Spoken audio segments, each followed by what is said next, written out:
Hello, ഇന്ന് നമുക്ക് വളരെ ക്യൂട്ടായിട്ടൊരു തല്ല് കാണാം കേട്ടോ. ഈ തല്ലെന്ന് പറയുമ്പോൾ നമുക്ക് കണ്ടിരിക്കാനായിട്ട് കുറച്ച് ടെൻഷനൊക്കെ ഉള്ളൊരു കാര്യമാണ്. പക്ഷേ ഇതങ്ങനെയല്ല കേട്ടോ.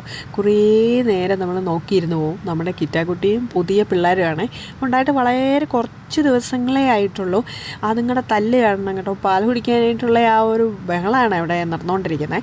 അപ്പോൾ അവൾ തന്നെ അവിടെ തല തിരിച്ച് നോക്കുക കേട്ടോ. ഈ പിള്ളേർ എന്തിനാണ് ഇങ്ങനെ ബഹളം വെക്കുക? അവർക്ക് പുതിയ എക്സ്പീരിയൻസ് ആയിരിക്കും, കാരണം ഇത്രയും കുഞ്ഞുങ്ങൾ ആദ്യമായിട്ടാണ് ഉണ്ടാവുന്നത്. അപ്പം അവൾക്കതിൻ്റെ ഒരു ടെൻഷനൊക്കെ ഉണ്ട് കേട്ടോ. നോക്കിക്കുക, കുഞ്ഞ് കൈയും കാലും വെച്ചുള്ള തല്ല് നോക്കിക്കുക, നല്ല രസമുണ്ട്. ഞാൻ കുറേ നേരം ഇത് നോക്കി കേട്ടോ. നിങ്ങളും കൂടെ ഒന്ന് കണ്ടോ കേട്ടോ.